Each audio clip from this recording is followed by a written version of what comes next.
All right, so let's start with the big story that we are tracking on WION at this hour. The 21st Annual India-Russia Summit, hosted by New Delhi, of course, is concluded, and Prime Minister Narendra Modi and the Russian President Vladimir Putin met in person for the very first time since the 2019 BRICS Summit. The meeting was a rare one, as it was only the second trip abroad for the Russian president since the pandemic has struck. Now, India's Prime Minister Narendra Modi very warmly welcomed Vladimir Putin at the Hyderabad House in New Delhi, and he thanked him for his visit during the pandemic. The leaders of the two countries held extensive dialogue that ranged from defense and military cooperation to environmental challenges and to trade and economy. In his opening remarks, Prime Minister Narendra Modi lauded Vladimir Putin for his deep commitment to the India-Russia ties. He further added that over the years and despite the many geopolitical challenges, the India-Russia equation has remained a constant. Dear Prime Minister, dear friends, I am so very happy to be able to travel. पिछले कई दशकों में वैश्विक स्तर पर कई fundamental बदलाव आए, कई तरह के जियोपॉलिटिकल समीकरण उभरे, किंतु इन सभी वेरिएबल्स के बीच भारत-रूस मित्रता एक कांस्टेंट रही है। दोनों देशों ने न सिर्फ एक दूसरे के साथ निसंकोच सहयोग किया है, एक दूसरे की सेंसिटिविटीज का भी विशेष ख्याल रखा है। यह सचमुच इंटर स्टेट दोस्ती का एक यूनिक और विश्वस्त मॉडल है। Between defense ministers and the foreign ministers of the two nations, Russia and India have in fact have had long-standing and privileged strategic partners. The two leaders in the summit also discussed matters related to regional security as well, with special focus being on the situation that is presently unfolding in Afghanistan.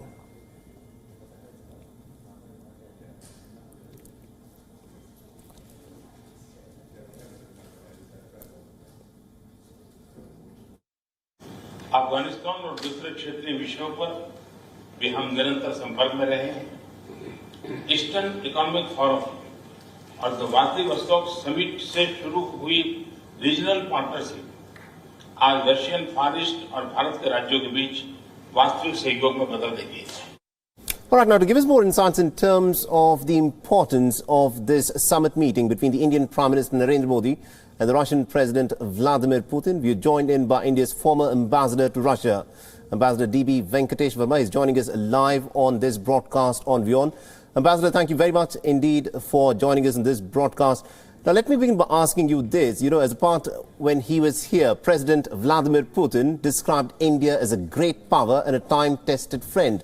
Considering the geopolitics is presently in a state of flux, how do you read the optics and also the symbolism of Vladimir Putin's visit to India? President Putin referred to India as a great power. Prime Minister Modi referred to President Putin's great contribution to India-Russia relations for the last 20 years. Their discussions as two great world leaders set the tone for our bilateral relations, and also with respect to their discussions on regional and international issues.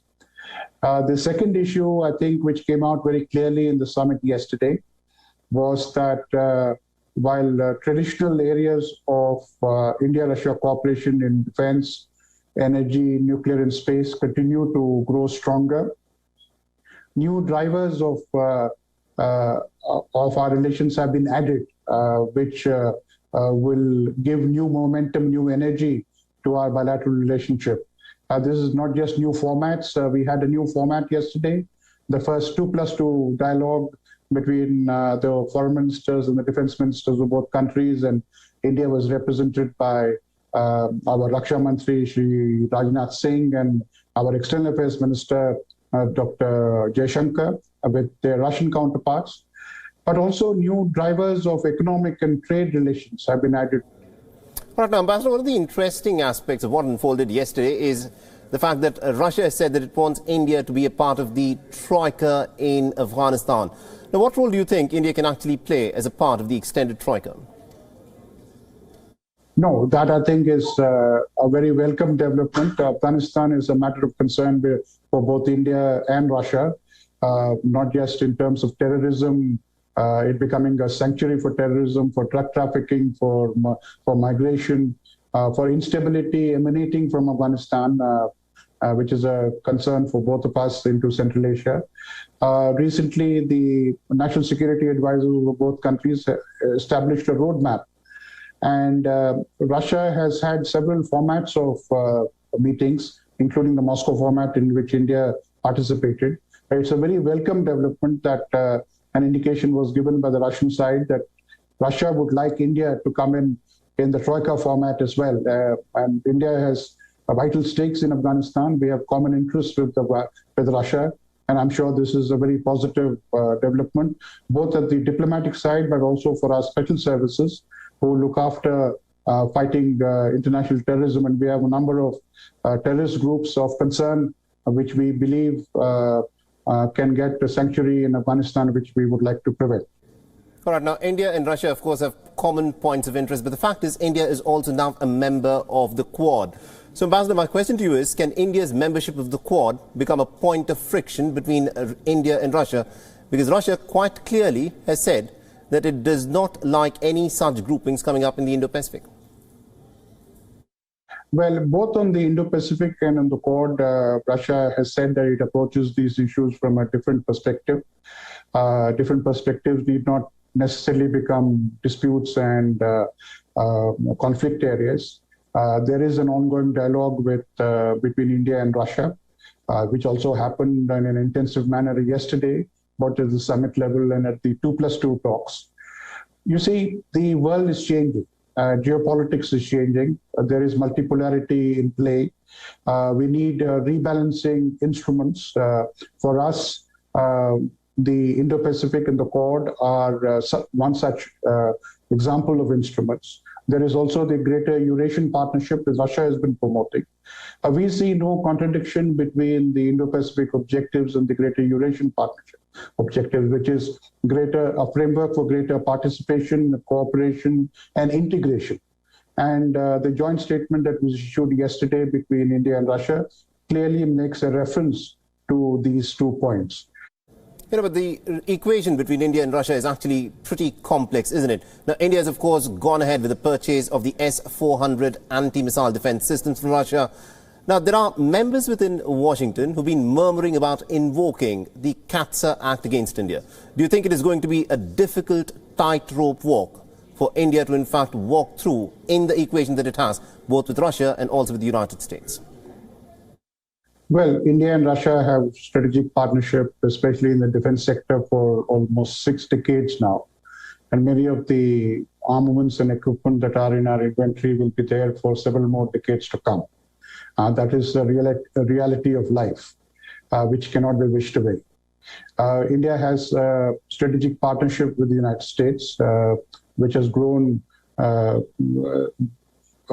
the last decade, especially in the defense sector, and we have purchased over $20 billion worth of equipment from the United States. We see no contradiction between engaging with the United States and engaging with Russia on the defense issues and security issues, because the key yardstick for us is what is it that promotes India's national security. And that is not only the key yardstick, the only yardstick. And we firmly believe that through a process of dialogue, both with all our partners, we would like to keep the door open for dialogue with all our partners. You know, it's interesting that you put it that way, that you'd like to keep the door open for dialogue.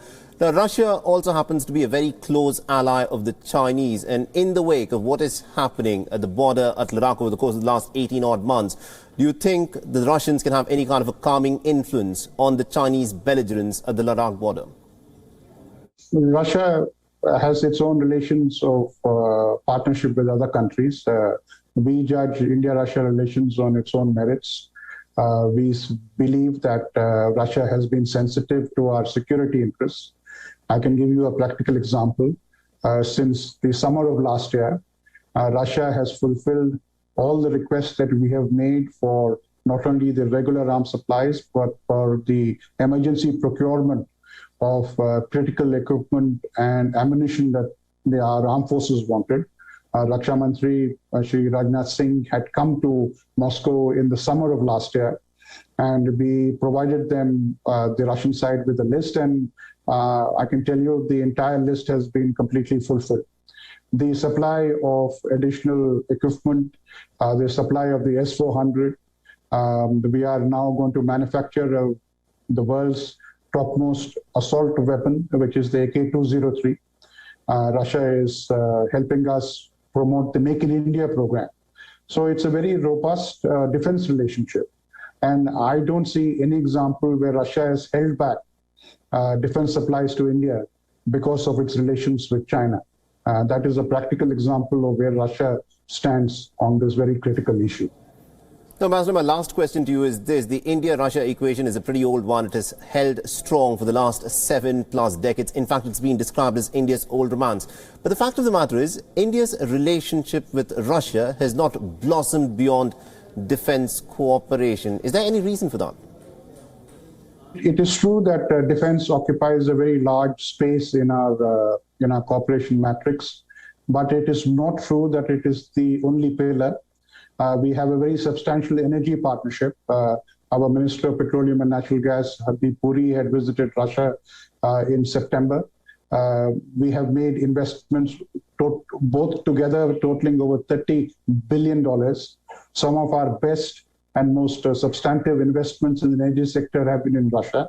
Russia has also made very substantial investments in India, and this is going to move forward, both in oil, gas, LNG, and as the summit noted yesterday, in the sector of hydrogen. 6 nuclear power plants are being constructed in Kudankulam. On space, Russia has helped us train the 4 Gaganyaan astronauts that will be going into space in 2023. We are looking at major investments in the agricultural sector, in the field of fertilizers, in the field of steel industry. As I mentioned to you, the new drivers have been added to the India-Russia relationship, which will go forward. Absolutely, indeed, Ambassador. Thank you very much indeed for joining us and giving us all those insights. It remains to be seen as to how, of course, this relationship now progresses, especially considering when the world is now in a state of flux. WION is now available in your country. Download the app now and get all the news on the move.